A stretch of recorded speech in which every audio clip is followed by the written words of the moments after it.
Bonjour et bienvenue dans l'émission Humanitaire.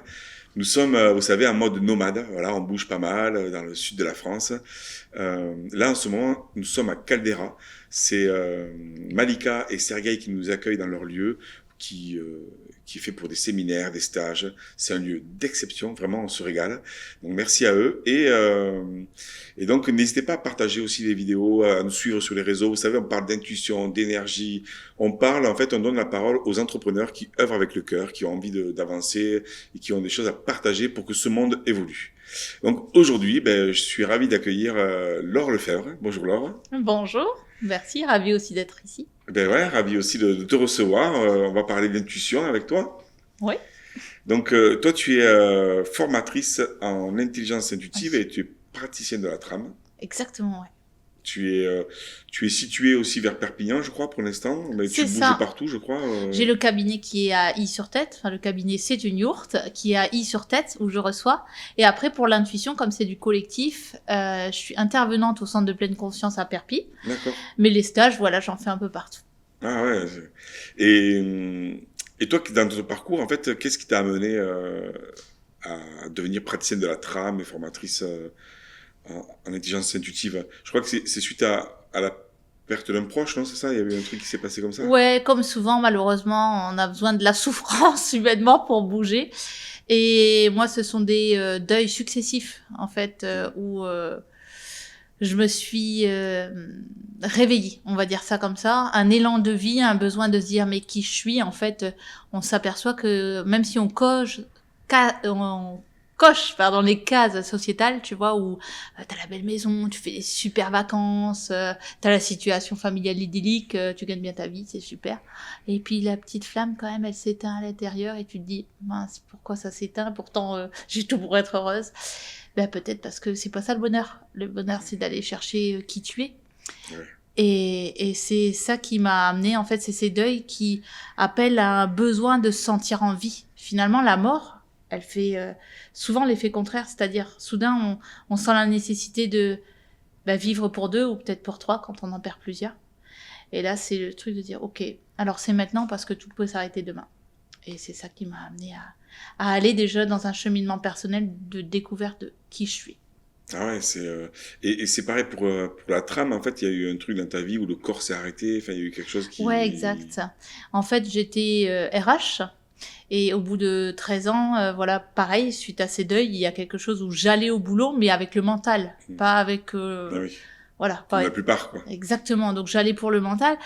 Et un matin, après plusieurs signaux, où tu vois, j'avais été aux urgences plusieurs fois quand même, avec des douleurs dans le ventre à pas pouvoir bouger, je comprenais pas, parce que médicalement on me disait que tout allait bien, et moi j'avais des souffrances parfois atroces dans les moments où je relâchais justement.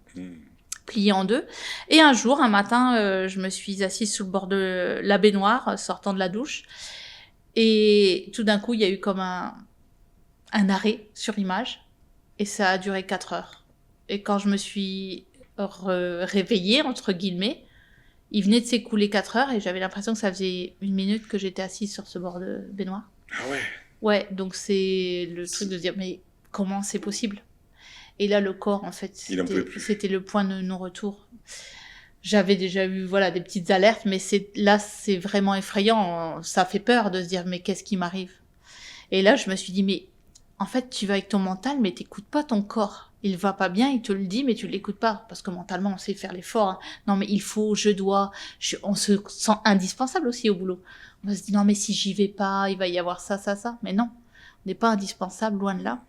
Et là, c'était le rappel de ton corps détient ta vérité. Et c'est ce qui m'a amené à la trame, parce que j'ai été faire après une formation sur les mécanismes justement entre le corps et l'esprit pour comprendre pourquoi c'est dissocié des fois. On se dit qu'on tient et le corps non, il est plus ok avec ça.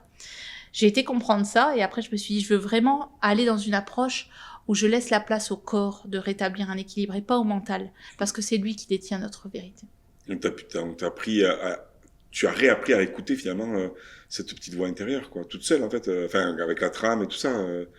Alors au départ, ouais, j'ai réappris toute seule à écouter cette petite voix intérieure qui venait taper de plus en plus fort et de m'en remettre à elle, puisque finalement j'avais suivi le mental et Bon, le résultat n'était pas éloquent, donc je me suis dit, je vais peut-être suivre cette petite voix qui m'anime et qui me murmure de faire des choses qui sortaient du cadre. Mais finalement, je l'ai suivi et je pense que c'est ce qui m'a révélée et sauvée. Ça, c'était il y a longtemps, il y a combien de temps en fait Oh, alors ça, c'était maintenant, il y a au moins, 7 ans que j'ai commencé, 7-8 ans où j'ai commencé ces aventures intuitives, là, où finalement, ça a été le meilleur des enseignements. Ben oui.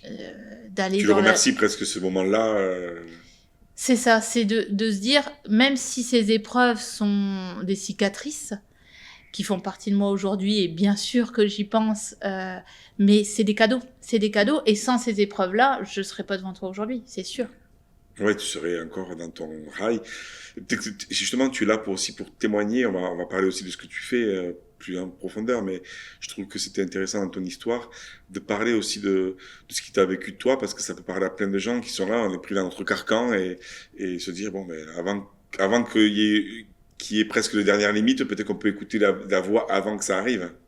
Ouais. C'est un peu ça le message. Ouais, clairement. N'attendons pas d'être en souffrance absolue ou que la vie nous donne des claques et qu'on soit à terre pour se dire il est temps. Peut-être qu'avant, on peut anticiper et voir qu'à un moment donné, si ça a plus de sens pour nous, si ça vibre pas à l'intérieur et qu'on y va juste pour un salaire, pour des congés, pour une sécurité, c'est pas ce qui nous rend heureux. C'est ce qui nous permet de tenir. Mais ça s'appelle de la survie, ça s'appelle plus de la vie. Et ce lien à notre âme, finalement, on a notre particularité, on est des êtres uniques, on a notre couleur à offrir au monde. Donc, reconnecte avec ça, parce que ça contribue à ton bonheur, mais aussi tu vas faire le bonheur autour de toi, parce que tu vas révéler ta couleur. Et c'est vrai que ça, des fois, je sais pas comment sont les personnes, comment vous êtes, si vous nous regardez, n'hésitez pas à commenter, mais les mots sont évidents, mais au final, c'est vrai que d'y revenir, c'est pas forcément évident pour tout le monde, de se rendre compte de ça, parce qu'on le voit pas, en fait, les personnes ne voient pas qu'elles sont pas dans leur couleur, tu vois. Exactement, et c'est ce qui m'a amené justement à choisir cette vocation, parce que moi non plus, je savais pas comment faire, et finalement, ça m'a amené dans des folles aventures où j'ai eu la preuve que il y avait comme un plan divin, et que cette petite voix, elle m'amenait là où mentalement, j'aurais jamais été capable d'aller, au bon endroit, au bon moment, avec les bonnes personnes, et je me suis dit, mais j'ai ça en moi, et chacun l'a. Et j'ai envie que chacun reprenne ce pouvoir de créateur de sa vie et de savoir soit se révéler. Et j'en ai fait une vocation et je me suis bien sûr après formée pour pouvoir le transmettre. Et cette voix, cette petite voix, c'est pour moi la voix de l'âme et c'est ce qu'on appelle l'intuition. Oui, et justement, dans une prochaine vidéo, pas celle-là, tu as une histoire à nous raconter par rapport à cette petite voix-là. J'ai pas envie qu'on en parle maintenant, on en parlera après. Okay. Mais oui, c'est chouette. Et c'est quoi, en fait, exactement la trame, par exemple? C'est vrai que tu parlais tout à l'heure, la trame, qu'est-ce que c'est la trame, exactement? Alors, en fait, la trame, c'est une technique de soin vibratoire. Et son objectif, c'est de rétablir l'harmonie et l'équilibre dans le corps. Donc, ton corps, c'est une joyeuse copropriété où il y a plus de 40 milliards de cellules. Chaque cellule, elle est autonome, elle a sa fonction. Mais toutes les cellules, entre elles, vont communiquer. Elles vont communiquer comment? Via un plan d'information. Ce plan d'information, c'est ce qu'on appelle une trame. La trame, c'est le quadrillage d'informations qui te compose, qui fait que tu as cette structure physique, que tu as ce fonctionnement-là aussi au niveau de tes organes. Et donc, comme toute onde d'information, ce sont des ondes sinusoïdales. Tu vois, ça se déplace de manière sinusoïdale. Et donc, il va y avoir une onde qui va longitudinale, qui va te traverser, une transversale, une sagittale. Et ce croisement d'ondes, ça va faire comme un quadrillage d'informations. Lorsque tout va bien dans ton corps, qu'il y a un équilibre, et ben ça veut dire que cette onde, tout circule librement. La maladie, pour nous, arrive quand, dans ce champ d'information, il y a une perturbation qui fait que la cellule, elle n'a plus l'information nécessaire pour fonctionner. Donc, qu'est-ce qui se passe? Ça veut dire que tu vas vivre des choses émotionnellement dans ta vie qui vont t'impacter, consciemment ou inconsciemment, qui vont engranger des émotions. Et si ces émotions, parce qu'une émotion, c'est quoi? C'est une énergie qui a besoin d'être en mouvement et d'être exprimée. de manière dynamique, c'est-à-dire tu te mets en colère, tu t'énerves, tu pars courir, ou de manière thermique, si j'ai peur de parler devant toi et que je peux pas bouger, je vais rougir, c'est une façon d'évacuer. Si j'arrive pas à vivre pleinement une émotion, ça va venir faire comme un caillou sur ce champ d'information-là, et ce caillou va faire que certaines cellules, en fonction de là où il s'est placé, si c'est sur ton muscle par exemple, la cellule musculaire n'aura plus l'info. Donc qu'est-ce qu'elle va faire ? J'ai plus l'info, donc soit j'arrête de travailler, en attendant qu'on me donne l'info, soit au contraire, je fais mon rôle et je m'active et je vais créer du coup une suractivité. Voilà, donc inflammation par exemple en cas de suractivité. Donc ça, ce sont des voyants pour dire qu'en fait, il y a un dysfonctionnement de la circulation d'informations dans le corps. Et nous, dans la trame, on va aller rétablir ce champ d'information à l'initial, comme un peu, si tu veux, comme si on secouait le tapis d'information. Alors, on ne secoue pas les patients, mais on va venir secouer le tapis d'information pour décristalliser ces émotions qui n'ont plus lieu d'être. D'accord. Ouais. Au lieu de rester dans la cellule, en fait, dans les corps, dans les organes, en fait, ça va s'enlever. Ça va s'évacuer après, du coup. C'est ça va se décristalliser. Ouais. Et donc, on va apposer les mains à des endroits très précis du corps. Il y a 16 gestes codifiés pour venir travailler ces ondes de vibration. Et dire, tu sais, un peu comme si tu réaccordais un instrument de musique qui dysfonctionne, pour dire de réaccorder l'instrument qui refasse sa mélodie initiale. Voilà en fait le but de la trame. Et donc, quand tu reçois les personnes, les gens ils parlent un petit peu, ils expriment ce qu'ils ont, ou tu le fais un peu à l'intuition. Comment ça se passe? Tu poses les mains en fait. Oui, tout à fait. Avant, bien sûr, si j'ai jamais vu la personne, il y a un petit temps d'échange, pourquoi elle vient, et donc il y a aussi l'anamnèse, c'est-à-dire est-ce qu'il y a un traitement médical, etc. Parce que des fois, on accompagne aussi les traitements médicaux ou les protocoles médicaux assez lourds. Il y a aussi une contre-indication, donc je m'assure qu'il n'y ait pas de contre-indication. Par exemple, la greffe est une contre-indication, puisque on rétablit l'état initiale d'information, la greffe sont des cellules qui n'étaient pas là à la base, il y a un risque de rejet trop conséquent. Ah oui. Donc du coup, on s'assure tout ça.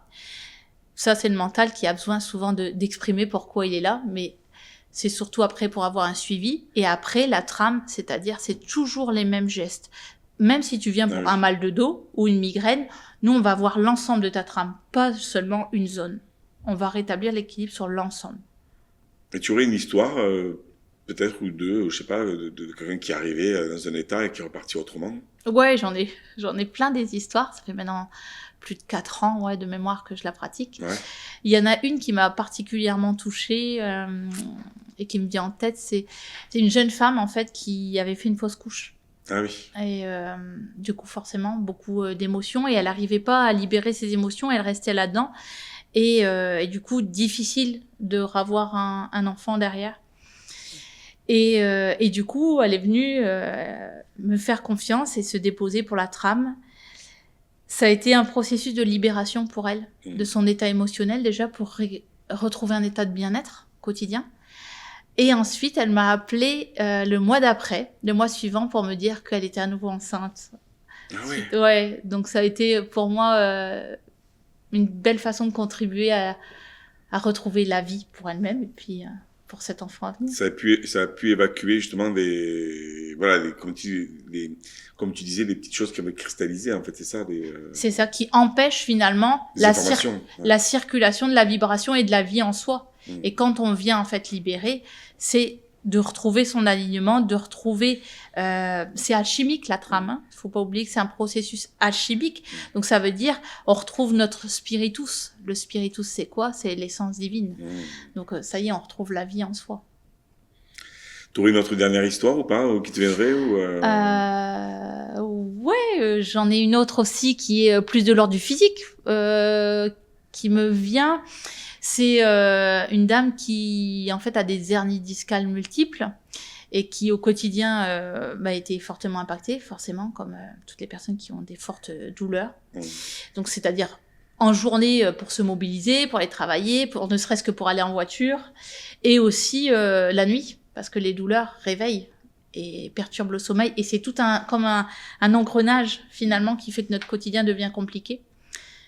Et elle est venue déposer cela, et suite à la trame, elle s'est réveillée la nuit suivante parce que ça la surprenait qu'elle n'avait pas eu de douleur. Et donc, c'est ça qu'il est arrivé à me dire, mais c'est bizarre, j'ai pas mal, qu'est-ce qui se passe? Et le lendemain, elle s'est mise dans son véhicule sans faire 10 000 manipulations. Elle s'est mise naturellement dans la voiture. Et elle a retrouvé finalement une qualité de vie. Ça veut pas dire qu'on enlève l'hernie, c'est pas magique. Ça veut dire qu'en fait, on soutient le corps pour qu'il retrouve un équilibre en ayant la pathologie. Il y a des personnes qui viennent pour des maladies auto-immunes. La maladie auto-immune reste là. Mais la trame accompagne pour vivre avec. Et lorsqu'on fait des crises, parce que c'est souvent des crises dans les maladies auto-immunes, ben ça vient calmer et retrouver l'équilibre. Ben c'est intéressant, hein. Donc la trame, en tout cas, si les personnes veulent pratiquer, si vous avez envie de prendre une séance avec Laure, donc ça c'est en physique, ça se fait en présentiel. Oui, ça se fait en présentiel. Alors ça peut se faire en distanciel, mais moi je préfère avoir... Exactement. Donc c'est surtout, donc, du coup, les personnes, soit vous arrivez de loin, vous voulez prendre rendez-vous à côté de Perpignan, soit vous êtes dans le secteur de Perpignan. On mettra les coordonnées de Laure en dessous, en fait, pour prendre rendez-vous avec elle. Si vous avez envie de voir ce que c'est la trame, de pratiquer, d'aller enlever des informations qui ne servent plus à rien, pour laisser rentrer les nouvelles informations, c'est ça aussi, hein? C'est ça, c'est laisser rentrer, en fait, ce dont on a besoin pour retrouver notre état d'équilibre. Ben merci Laure pour ton témoignage, ton parcours. On va te retrouver dans une autre émission, on va parler d'intuition. Avec plaisir. La formation que tu fais. Merci en tout cas. Si vous avez envie de commenter la vidéo, la liker, aussi la partager ou prendre rendez-vous aussi avec Laure, vous avez toutes les informations en dessous. Nous avec Humanitaire et toute l'équipe, on vous dit à très vite. Suivez-nous sur les réseaux et puis encouragez-nous aussi. N'hésitez pas à nous partager ce que vous aimez dans les vidéos ou pas. Et on vous remercie. On vous dit à très vite et viva la vida!